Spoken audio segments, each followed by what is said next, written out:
Welcome to the Living Loud and Proud podcast, brought to you by Disability Pride, Pennsylvania.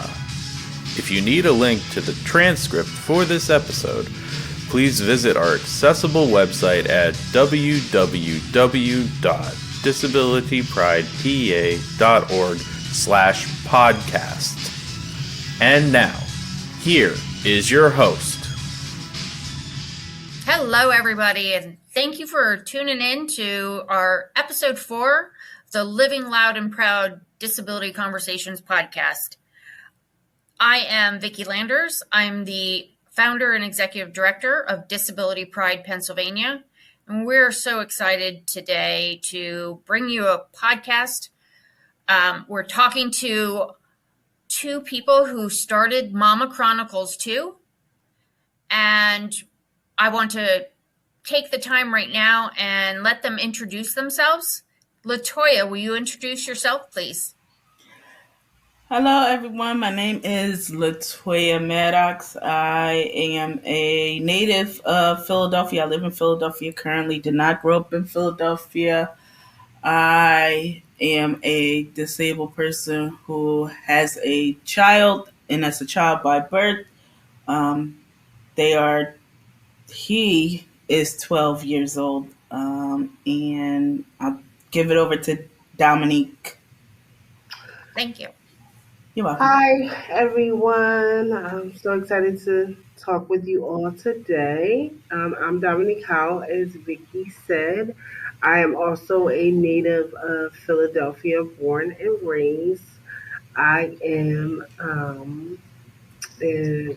a full-time wheelchair user with a physical disability, and I also have a child that is 10 years old, and she has a invisible disability. So I come from this from so many lenses. That's great. Thank you both. I'm really excited to talk to you both about what's going on. First, I want to make sure that we thank our sponsor today, who is Highmark Whole Care, for their continued support and sponsoring this podcast and letting us make this happen.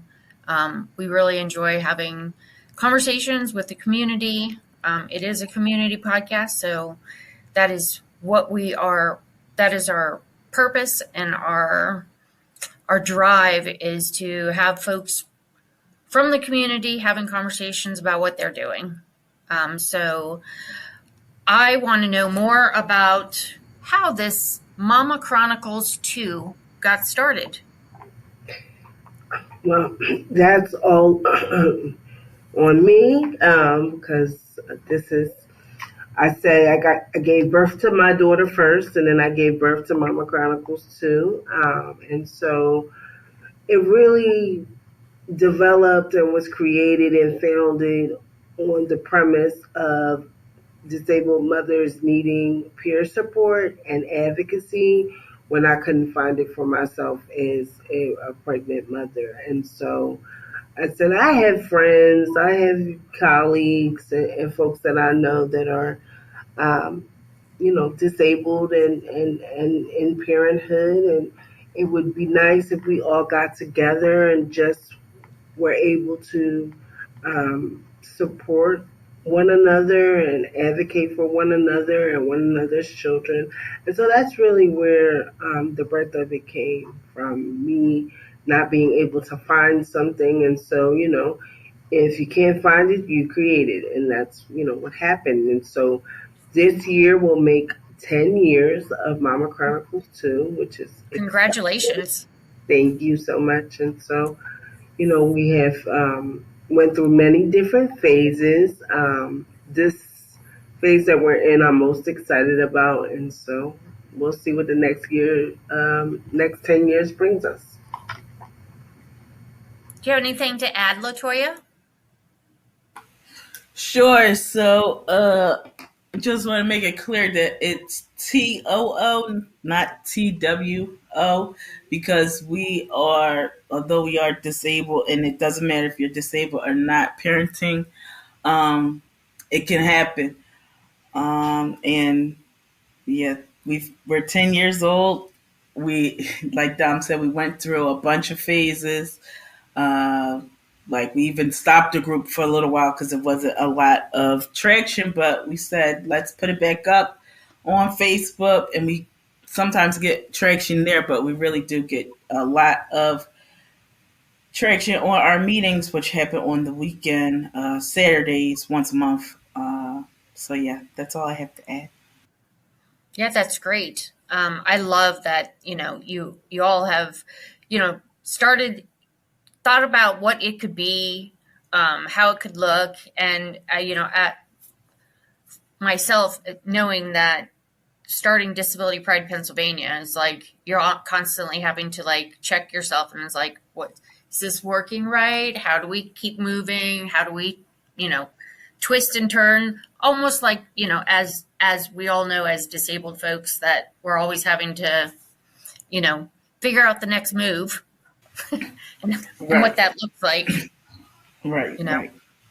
And this conversation is really important to me also, because I am a disabled person and I have a son who has a learning disability. So I'm really interested in how this worked, because I don't want to say my age, but back in the day, when I had my son when I was very young, there was no support. So I'm very happy to hear that there's some support going on. Can you tell me like what your mission is for Momma Chronicles too?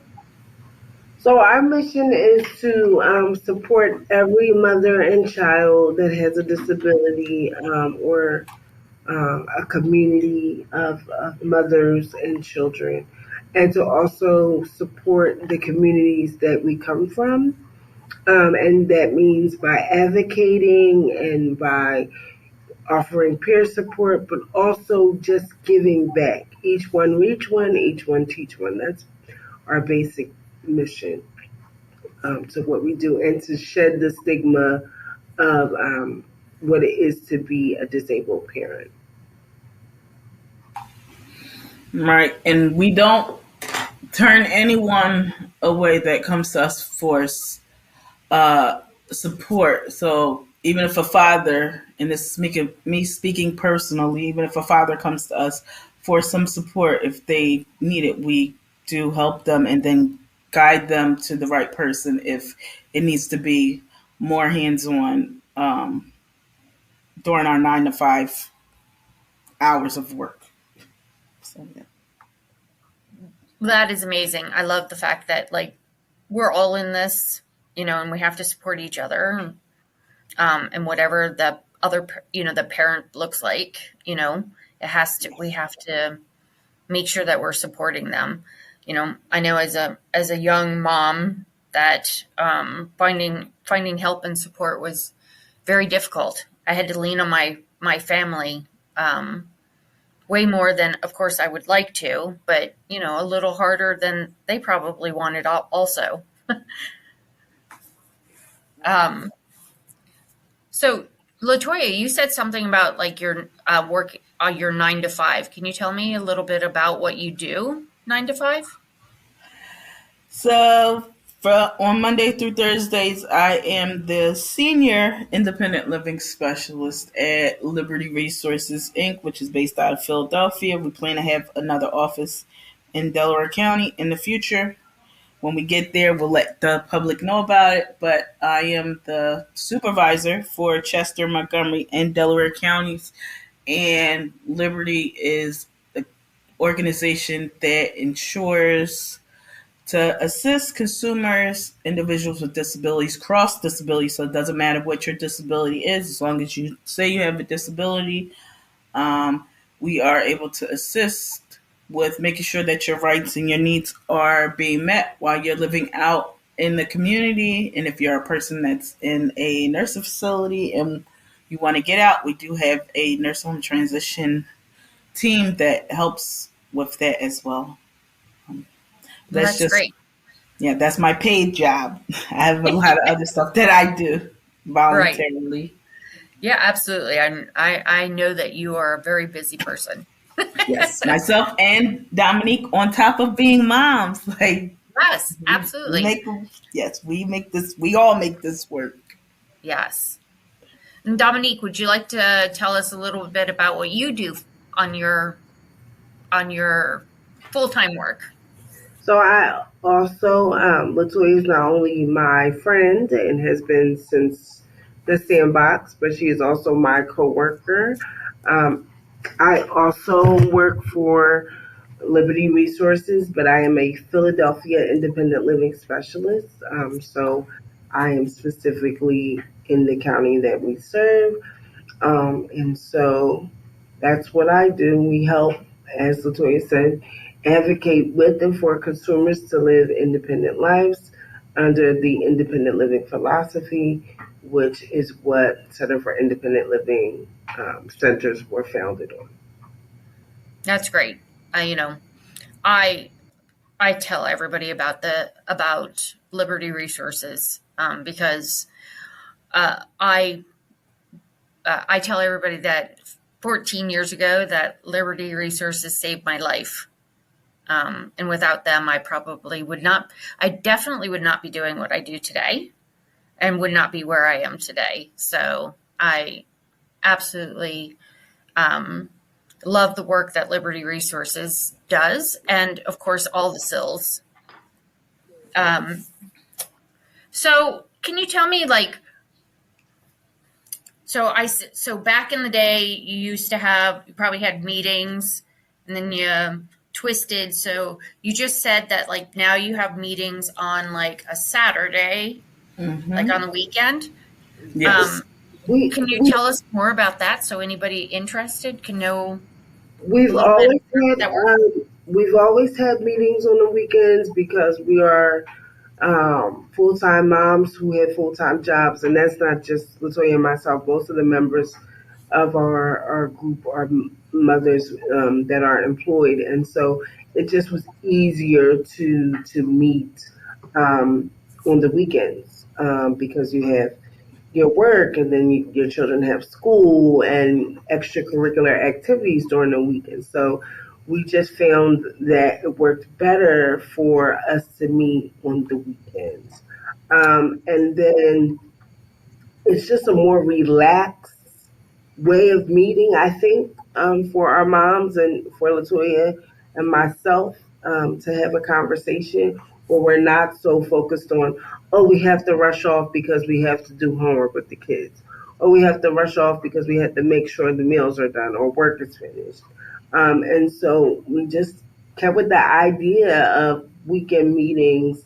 And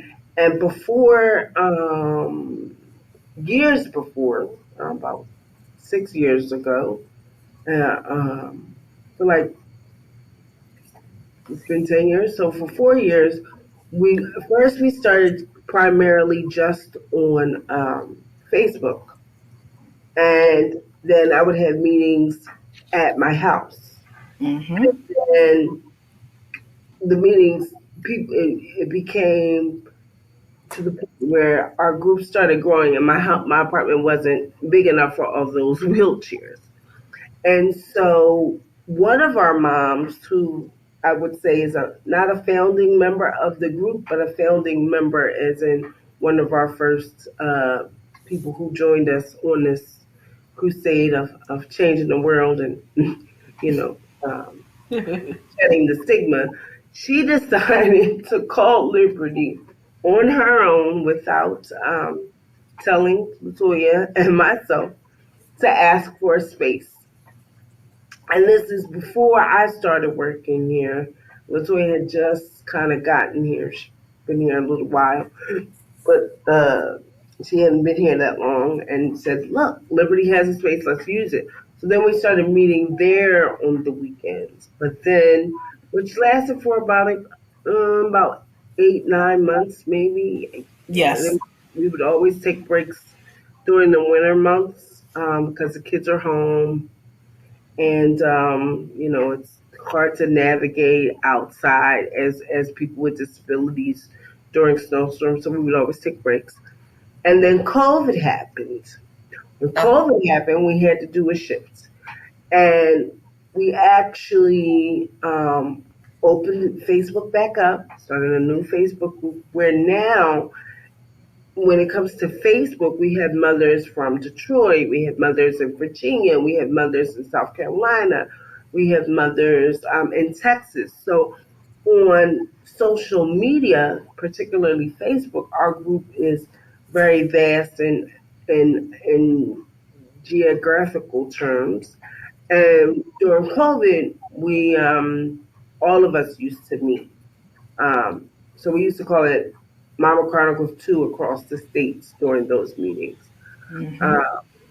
However, the time zone difference now and all of the work that we both are doing, the time that we have scheduled for the Saturday meetings does not work for the folks that aren't within the Eastern um, part of the United States. And so we can't kind of gel it all together, which we're going to work on more this year. We've taken more of an advocacy approach with Momma Chronicles this year specifically. So we've kind of, we still definitely offer the peer support, but we have gone light years ahead of where I even imagined us being, even though it was always my dream to be exactly where we are and doing what we're doing. But I didn't see it going this way. And so, social media wise, we have everybody that joins us. Anybody can join us. They answer a bunch of questions. We do mental health check ins. We, talk about our kids. We share updates that way. We have fun little quizzes and, just those kinds of things. Our monthly meetings really consist of, um, you know, planning for things, coming to events, attending those events, because now we're also known as an advocacy group more than just a peer support group because we are helping parents advocate for different things for themselves and their children. Well, I'll get into more of that if you have other questions because that's a load of wealth of information, and so I don't want to overload you in case you have another. And No, if that's I yeah. Go ahead, Latoya. if I could add, Dom has she does well when it comes to making sure we're okay. We could get on there. We used to get on there a lot and just talk about the kids. But when we were running another group for the fathers, and we gave that up to another father that's now running the group. Um, we noticed the guided conversation with them, asking questions and them providing the answers might work better for us, and it actually does. We set the meeting for like an hour and a half, but our meeting has grown to like 2 hours now, and it's literally, if we're not on there talking about advocacy things or fun events to do in the summer with our kids collectively as a group, we're having a guided conversation on pick a word from 1 to 10. How are you feeling today? Just pick a word anywhere. Nobody can say the same word. And then we're asked specific questions either about ourselves or something along our children. And we come from all different parenting perspectives. So we have parents who co-parent, single parents, parents who are married, A things like parent that. who is a single parent because their child has their father has been deceased. So we have all different Right, backgrounds. We have right. a mother who has a child who she adopted, and then she adopted her nieces, and so we come from various different backgrounds and various different ages and perspectives, and all Yes. of us have various different disabilities and have different levels of mobility and find different ways to adapt as well as our children. So it has really become, I really am proud of where the group has gone this year because like Latoya said, the guided conversations has opened up more of a peer support aspect in a larger sense. So we know what's going on with the mom, what the mom needs support in. We know what's going on with the child, what the child may need support in. But also we're just checking in to make sure that the mom and the child are both practicing self-care, which is a Right. real big thing for us because, you can't pour from an empty cup as a mother. And if you're Right. wearing a thousand hats, you really can't. And so all of us as mothers anyway, we're caretakers, we're teachers, we're, um, maids and all kinds of other things. And so it's so important that we make sure that we're pouring into ourselves, but we have that layer of disability that is important to also take care of. And so the guided conversations have really opened us up and really have gotten us into some really deep, thought provoking conversations that has helped to propel our advocacy. Yes. That's amazing. I mean, it sounds like you guys really have like kind of found your groove, what's working best. I'm a huge advocate of like having some guided questions. Just sometimes you get that lull where everybody's like, I don't know what to say. Yep. So having somebody be like, hey, what about this? And how's everybody feeling about that? Right. I think that's really helpful. So when you have you all done any, like, I know during your work stuff that you do a lot, and your other things, you do a lot of advocacy, right? Have you ever thought about your group joining together and doing some system change that will help? We have done that. We actually started, so from 2014 to 2020, the group was more about, just supporting each other as moms and really offering peer support. It was always my initial goal, because I guess what I forgot to say and what I always should say, and usually do say, but for some reason forgot today, is that it didn't. The idea of Momma Chronicles 2 didn't just come out of me needing peer support. It came out of the fact that, I, as a mother, as a pregnant single person with a disability, really couldn't find anyone to advocate for me, and I saw so many disparities while being pregnant, and then I saw so many. Discriminations happening to me. So it came out of a need of just like, I would ask different agencies for help and no one could give me help, over like discrimination, medical disparities. And so it wasn't just that I needed peer support, it was that there's a group of us who, are loud and proud and can advocate. And so, that's what we've been doing from 2020 to now. We have become not just a group that offers peer support, but we have become a group of moms who, thankful to my mentor, one of my biggest cheerleaders in my career, but also in my life, Councilmember Kendra Brooks, who, is always on the front lines. And I don't, she would be mad if I make this the Kendra show, but I'm going to shout her out. We love Kendra Brooks. And Yes, we do. that she has always been on the front lines of the community when it comes to disability, and especially us living the independent lives that we need to live.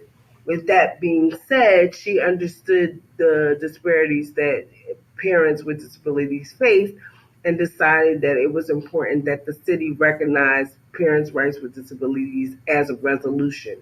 So we all, myself, Latoya, a couple of our other moms that are in the group, joined in and testified in November of 2020 to talk about the disparities that we face as mothers, to talk about what advocacy changes we would like to see.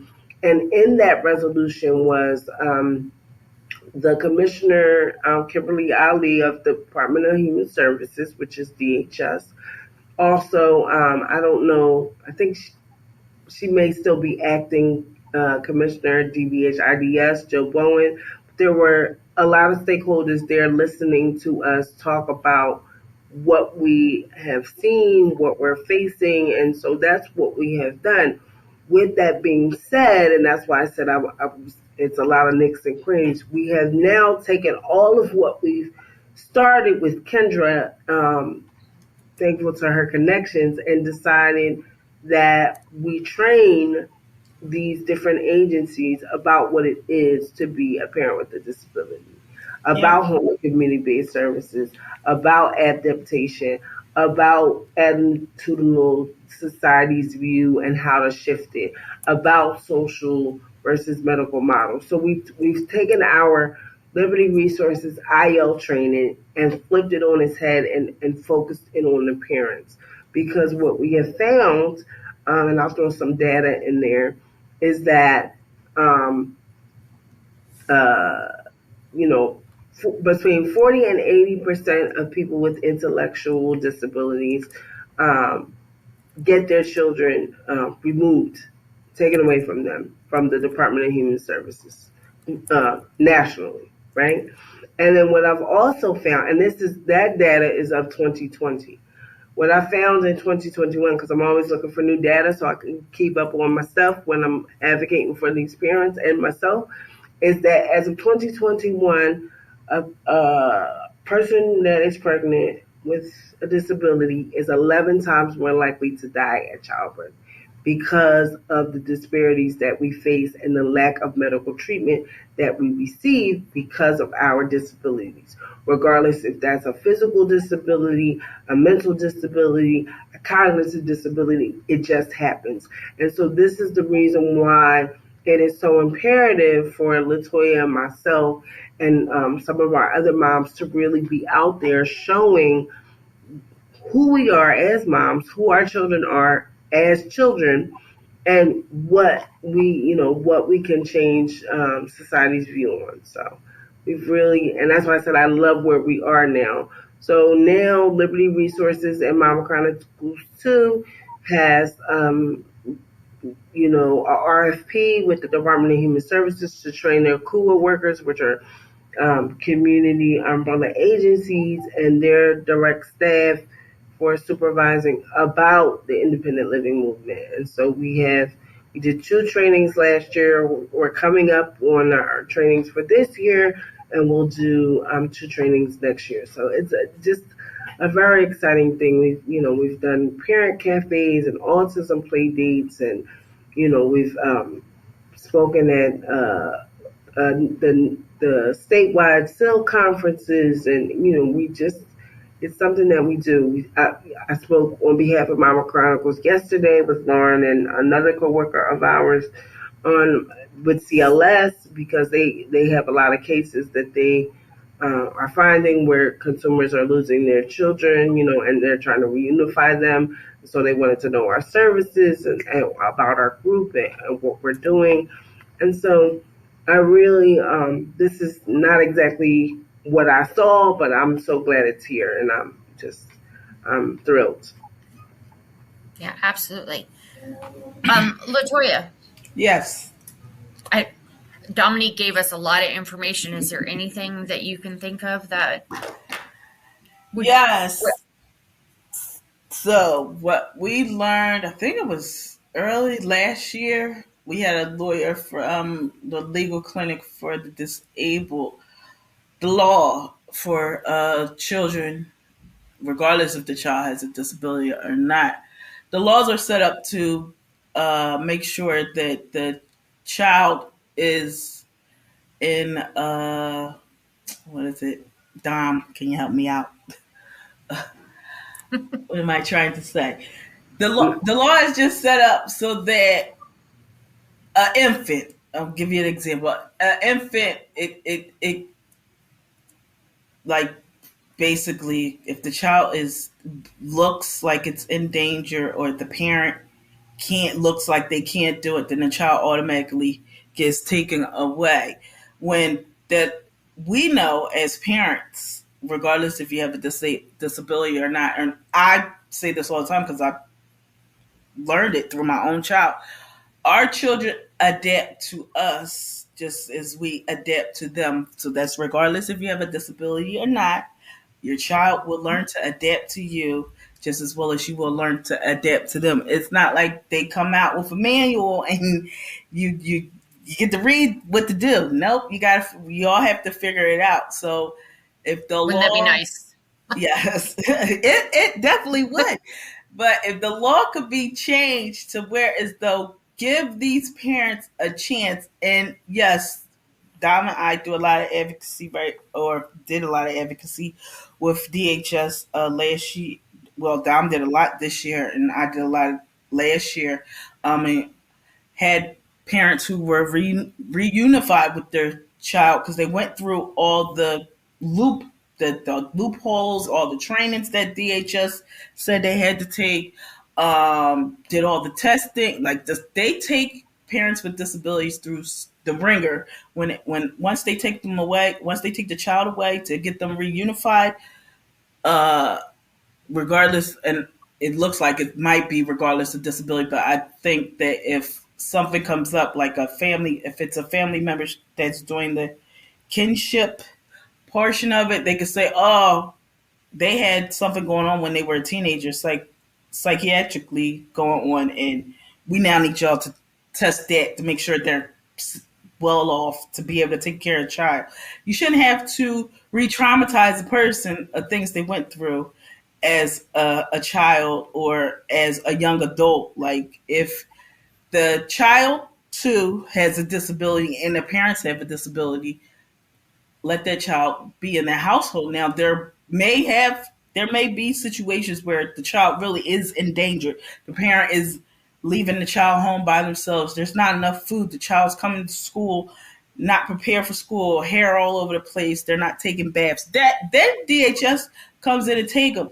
But for a social worker in a hospital come in a room to tell Domonique, like, you got to sign off on this paper that you got somebody going to be there to help you with your daughter, or Miss Maddox, who you got in your home that's going to help you with this baby. I'm like, his father is right here.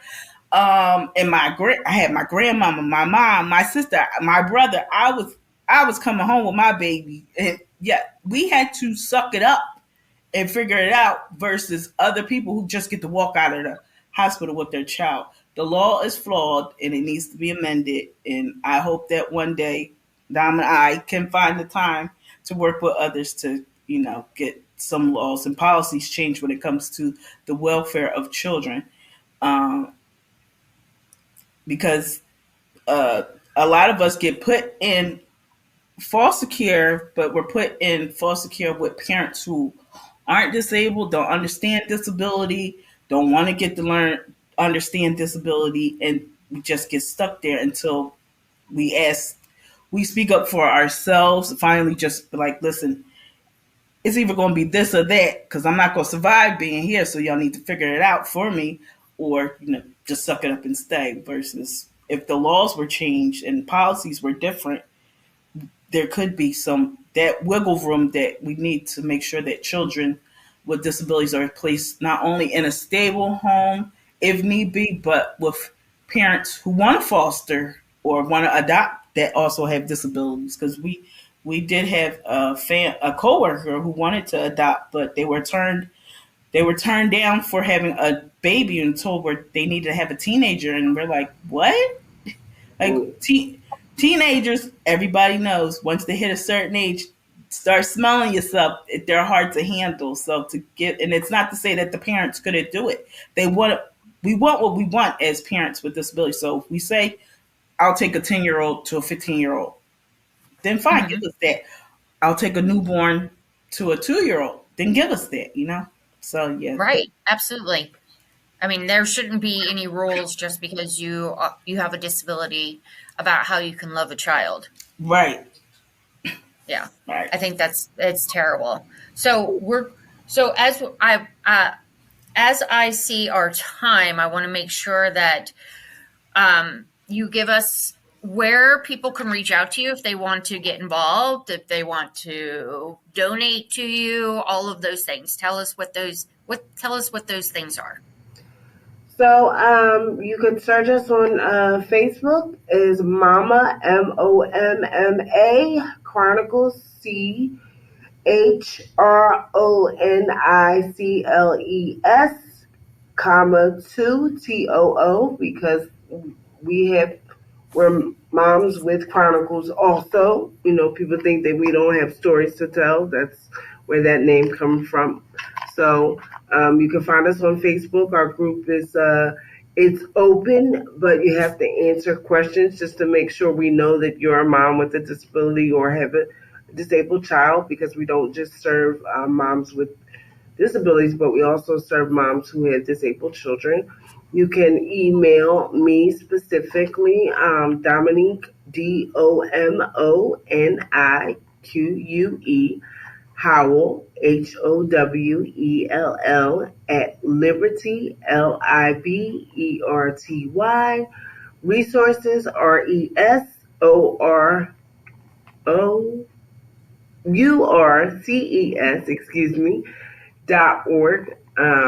And we are there to add you to the group. We are there to help you with parent advocacy, such as DHS, such as, dependency court, reunification, any medical systems advocacy problems that you're having. Specifically, if a doctor says, we can't provide prenatal care, or we think you're incompetent, we step in there and we offer advocacy assistance. As Latoya says, we have been successful with helping more than one consumer reunify with their child after they've been taken. And we connect you to other agencies like CLS, LCD, just so that we offer a whole care approach. So you can find us that way. And then we haven't thought about a website, but you can always visit Liberty's website, which is www.libertyresources.org. And if you need to call us by phone, the best way to reach us currently would be our information and referral line, because we're not always in the office. We are two hybrid employees, and so that would be 215-634-2000, extension 325. Again, that's 215-634-2000, extension 325. And if you're someone who lives in one of the counties that Latoya serves, which is Chester, Montgomery, and Delaware, one of the Philadelphia specialists like myself will forward those calls to her, and we'll navigate that together. So it was a pleasure, Vicki. We appreciate you. Hold on. Go ahead. Dom, you gave the wrong Facebook page. So it's that's not good. Yeah, it's what you said, but the number 2.0. Oh, yeah. The Facebook group is, right. Yes. 2.0. She's right. Yes. So it's Momma Chronicles 2, TOO 2.0. Remember, we started it over, so it was our second. Right. Yeah. I forget things. No problem. So we have. I'm going to get that information from you both so that I have it, and we'll make sure that we put it so people can find it. Yes. Okay. But I want to thank you both for being on this podcast today. It's so much good information. These are things that people want to know. These are things that, we as a community need to remember, that all of these factors make up who we are and how we live. And as a disabled parent with a disabled child, I thank you for all the advocacy that you do. And I want to thank Highmark Whole Care for their support and letting this podcast happen. We could not do it without you. And I am, again, Vicki Landers, founder and CEO of Disability Pride Pennsylvania. And you can find us at disabilitypridepa.org. Have a good afternoon, and we will talk to you soon. Thank And you. remember to always go and walk in your purpose. Okay? Thanks, guys. Thanks, Vicki. Thank you. Yes, of course. Thank you both. I really You're appreciate welcome. it. And I learned so much more than I had known about what was going on. So thank you. You're welcome. Please visit our accessible website at www.disabilitypridepa.org. You can find us on social media at Disability Pride PA on Facebook, Instagram, and TikTok.